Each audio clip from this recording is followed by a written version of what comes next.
Vamos conversar com o professor da Fundação Escola de Sociologia e Política de São Paulo e cientista político, Paulo Nicoli Ramires. Bom dia, Nicoli. Bom dia, Glauco, e bom dia a todos os ouvintes. Nicoli, continua a novela do presidente Jair Bolsonaro sem ter um partido. Primeiro foi anunciado que ele teria ali uma cerimônia de filiação ao PL, marcada para o dia 22, que acabou sendo adiada por conta de desentendimentos, segundo o próprio presidente, em função da candidatura ao governo do estado de São Paulo. Como é que você vê esse imbróglio de Bolsonaro já ter negociado até agora, com 9 partidos diferentes, desde a sua saída do PSL, e não ter fechado com nenhum para ser candidato em 2022? Glauco, isso é reflexo, né, dos últimos quase 3 anos de governo, né, que foram anos de desmandos, né, destruição da imagem internacional, aliás, do Brasil frente à comunidade internacional. Além disso, toda a situação envolvendo a pandemia, né, os mais 600 mil mortos, as ameaças às instituições democráticas, aos níveis elevados de desemprego, de fome, assim como queda do poder aquisitivo da população, né? Então, o que está acontecendo hoje, basicamente, é que os partidos, eles, pelo menos o Centrão, não querem fornecer ao Bolsonaro uma espécie de carta branca, para que ele utilize desses partidos, ou um que seja, para fazer o que bem entender e promover a própria imagem, né? Então, a briga com Valdemar Costa Neto, enfim, nesse final de semana, se deveu ao fato de que Bolsonaro queria que um dos seus filhos tomasse conta da legenda do PL aqui em São Paulo, coisa que o Valdemar, o presidente do partido, né, do PL, não aceitou. E, consequentemente, pelo menos são as notícias que eu tenho, as informações, é que houve uma troca de farpas, de xingamentos entre Bolsonaro e Valdemar Costa Neto, e a indicação que a gente tem até agora é que certamente essa filiação não ocorrerá do Bolsonaro ao PL.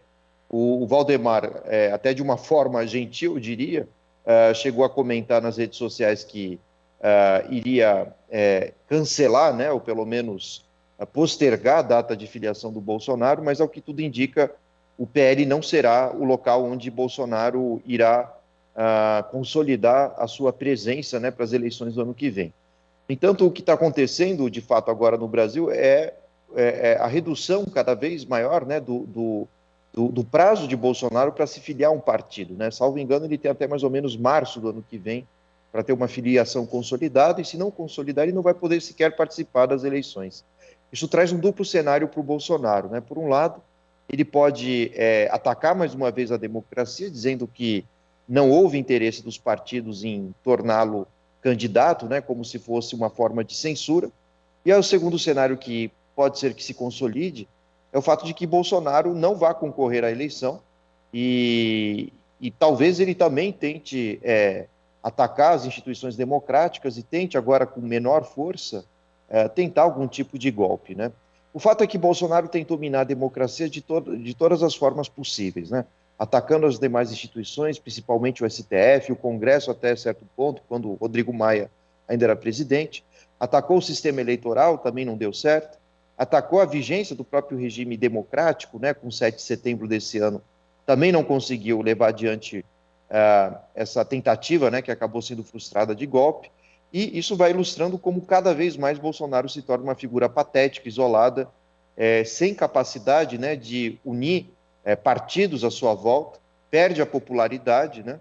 E muito do fato de que hoje nenhum partido tenha muito interesse em ter Bolsonaro entre seus membros, né, se deve à crescente rejeição do atual presidente nas últimas pesquisas, né? É uma rejeição recorde e que provavelmente dificulte bastante a chegada de Bolsonaro ao segundo turno. E provavelmente, né, o que a gente vai ver é a ascensão de Sérgio Moro, né, como uma figura que deverá disputar o segundo turno com Lula, né? Tudo isso a depender dos resultados das próximas pesquisas, né? Mas como Sérgio Moro já tem um grande apoio da grande mídia, principalmente da Rede Globo, a tendência deve ser essa, né? Então, o Bolsonaro apenas terá como fonte, né, de informação o que ele teve na última eleição, de fato, né? Ou seja, a internet, né? Mas hoje, com mais controles, a população já está um pouco mais vacinada em relação às fake news, e mesmo aqueles que divulgam as fake news hoje são motivos de chacota, piada, né? Tamanho o grau, né, de visão lunática do mundo, né? Então, tudo isso vai dificultando as estratégias, né, de Bolsonaro para alcançar a eleição, né, conseguir participar e depois conseguir chegar no segundo turno, que é um cenário totalmente diferente daquele que ele encontrou em 2018, quando havia todo o esgotamento, né, de parte considerável da população em relação ao PT, e hoje a visão é outra, né, ou seja, a parte da população, né, tem uma espécie de saudosismo e saudades, né, do que foram os governos petistas. Pelo menos as pessoas não passavam fome, havia emprego, havia condições melhores financeiras das famílias, enfim. Então, tudo isso levou ao desmonte, né, desse governo, no caso Bolsonaro. E, Nicole, o Bolsonaro diz que já foi procurado também por PP e republicanos, mas ele não quer entrar num partido na prática, ele quer ser dono de um partido, né? Ele quer, na verdade, tomar conta de todos os diretórios, ter ali o que se chama de porteira fechada, aqui é só a expressão, não estou fazendo referência a gado ou nada do gênero, mas é muito difícil qualquer legenda minimamente estabelecida aceitar essas condições que Jair Bolsonaro impõe. Ele pode acabar migrando para uma legenda menor, como foi o PSL, que era uma legenda pequena ali em 2018? Glauco, é muito provável, né, que ele pegue algum partido de aluguel insignificante, sem muita base no Congresso, e tente angariar, enfim, a sua eleição. Provavelmente ele consiga arregimentar muitos votos, né, para outros candidatos, mas não na mesma quantidade que ele conseguiu na última eleição, né, quando uma série de senadores, deputados, inclusive governadores, né, deputados estaduais também, foram eleitos em função de um apoio às cegas que foi dado ao Jair Bolsonaro, né? Mas outra tendência também que me parece interessante, né? Aliás, o cenário é que o problema é que Bolsonaro nunca foi um indivíduo de partido, né? Ele sempre vagou de um partido para o outro, o que vai mostrando uma certa desorganização, né? Em termos políticos, né? Dos apoiadores de Bolsonaro, né? Ele não tem corpo técnico suficiente para ocupar os ministérios, ele não tem pessoal qualificado suficientemente para promover campanhas eleitorais e até mesmo a ocupação de cargos públicos, como acabei de comentar, o que é diferente de outros partidos minimamente mais organizados, como PT, PSDB ou mesmo PMDB, que são partidos, PSB também, que historicamente, né, contaram com intelectuais, juristas, que acabam dando corpo, né, e consistência à governabilidade, né, a uma administração pública, né. O governo Bolsonaro basicamente é formado de lunáticos, pessoas ignorantes que não têm menor conhecimento da gestão pública, e a consequência de tudo isso é o que nós estamos vendo hoje no Brasil, né? Ou seja, profundos desmandos, setores totalmente carentes, né, de gestão de qualidade, e um exemplo disso é o que está acontecendo agora com o Enem, né, que é uma prova que, caso aconteça, né, tamanha desorganização, muito provavelmente tenhamos questões, né, que vão apresentar claramente também questões de censura, né, uma mão do governo dentro do conteúdo da prova, o que não é saudável, já que os funcionários do INEP são concursados, são contratados, e é uma instituição que tem característica, né, de autonomia, né, ou seja, exatamente formada por educadores com o objetivo de formar questões claras, né, de acordo com o currículo escolar, independentemente de ideologia políticas, né, enfim, a questão é que o INEP é uma instituição que se caracterizava por ser uma autarquia, enquanto tal deveria ter uma autonomia para agir, né, em termos de escolha das questões, qualidade delas e níveis de dificuldade. O que a gente vai ver agora é exatamente o cenário que a gente expôs aqui, né, ou seja, militares ocupando uma série de setores estratégicos do governo, entre eles o Ministério da Educação, e veremos uma prova provavelmente muito pobre, se é que ela consiga ser organizada com qualidade, né, sem desmandos e casos também de fugas, né, de gabaritos e tudo mais, né. Então, esse ano promete ser uma catástrofe para a educação, assim como foi em outros setores, como a saúde, a questão também envolvendo emprego, a questão da alimentação dos brasileiros, né. Falta corpo qualificado. Isso é reflexo de um candidato como o Bolsonaro, que não tem corpo técnico, não tem capacidade de organização partidária, e mais uma vez, se Bolsonaro se candidatar, ele vai exatamente revelar esse lado sombrio, que é a desorganização política, né? Não se pode chamar o bolsonarismo sequer de uma organização política, né? Uma desorganização generalizada, uma vez que conta com indivíduos totalmente amadores, né? Pertencendo aos apoiadores de Bolsonaro. Nicoli, e o ex-presidente Lula falou ao Parlamento Europeu no fim do seu discurso ali, em que ele abordou temas como mudanças climáticas, a desigualdade dentro do Brasil, a desigualdade no mundo, também a questão da pobreza. Ele foi aplaudido de pé por eurodeputados, o que não é algo trivial, e a Bloomberg, que também é uma agência de notícias focada principalmente no mercado financeiro, nas questões econômicas, que não é, portanto, nenhum veículo de esquerda, né, disse o seguinte, Nicoli: Lula do Brasil recebe calorosas boas-vindas da União Europeia, ao contrário de Bolsonaro. O ex-líder garantiu reuniões de alto nível com funcionários do Parlamento Europeu. Nicoli, eu queria fazer duas perguntas em uma sobre esse tema. Primeiro, como é que você vê essa distância evidente entre o chefe de Estado, né, como chefe de Estado do Lula, para o Bolsonaro, que ficou evidenciado até por um jornal norte-americano, mas também pelo fato de não haver simplesmente, né, na mídia tradicional, mais informações a respeito. Quem não vê os veículos alternativos acabou sequer sabendo que o ex-presidente Lula foi recebido dessa forma no Parlamento Europeu.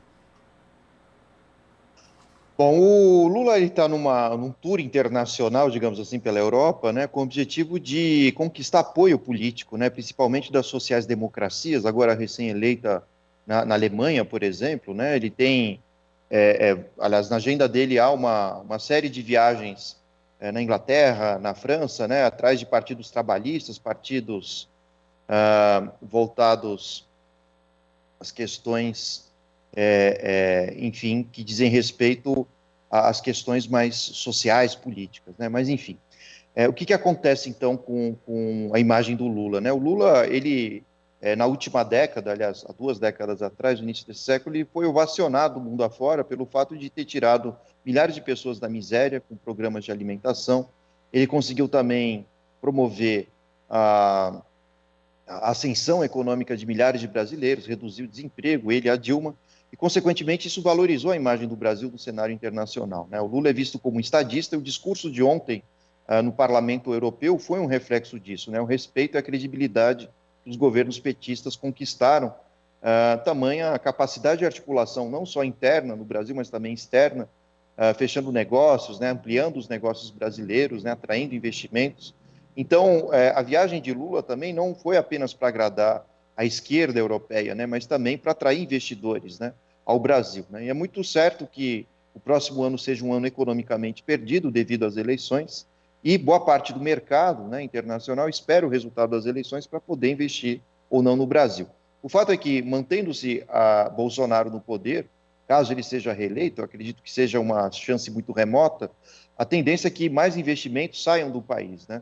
Então, nós vimos, por exemplo, toda a articulação da COP26, né, nessa última semana, em que, basicamente, os países, né, têm o poder, sobretudo as grandes potências, de pressionar os países periféricos do capitalismo, como o Brasil, a adotarem políticas ambientais, né? E Bolsonaro mentiu, esteve em Dubai, dizendo que a floresta amazônica não pega fogo, dizendo que o Brasil é o país que mais preserva o meio ambiente e tem se esforçado bastante nesse movimento político, e o resultado dessa história é que Bolsonaro perde a credibilidade por mentir.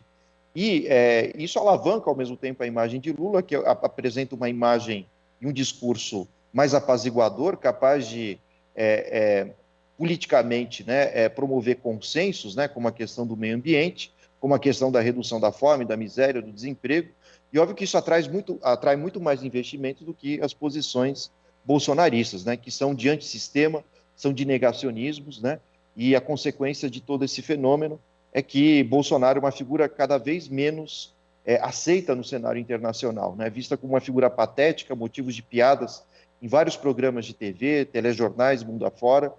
Então, esse é o resultado, né, de um governo de direita que se estabeleceu desde, na verdade, a queda de Dilma Rousseff em 2016, quando houve um golpe parlamentar aqui no Brasil, né?